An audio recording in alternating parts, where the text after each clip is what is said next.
Hi, I'm Bree, your host, and today we have one of WSSU's very own, Zuri Thompson-Johnson. Zuri is an advocate for social justice and is here to tell us more. So Zuri, how did you get into social justice? Well, for me, my mother was a social justice activist, and so she did a lot of photojournalism. Okay. So with that, I kind of took in her own. She gave me her equipment. And so definitely throughout the years of me being in high school and now, I've taken a big part with just photo activism, photojournalism, and stuff like that. And so social activism is just a really big thing for me. You've done a lot. I have. Cool. I love it though. I love it though. And I feel like I'm trying my best to kind of transform the community in the most positive way possible with that. Okay. And I feel like that's something that's just a positive light needed in the community. That's good. Too, We definitely need more of that.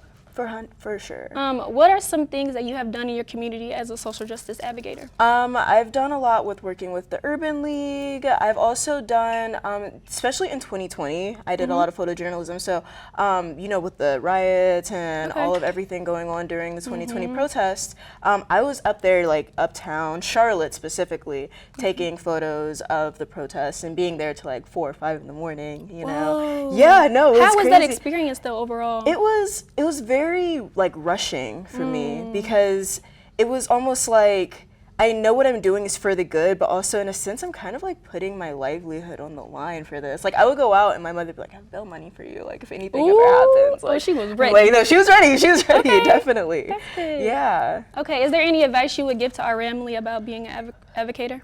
A big advocator is just listen to your community, and I feel a lot of change starts within before we move forward externally. And so check in with your community, you know, ask if people are okay, follow in with your friends, you know, and I feel just supporting one another in a community is the biggest part of advocacy in general. Exactly. When you're able to just be kin and be friends with the people who are in your community and you're comfortable with them, then eventually, things kind of start to shift and transform. We can progress from there. Exactly, and everything is better together. That part right there. That part right there. Thank you so much for joining us today. Thank you. Thank you for having me.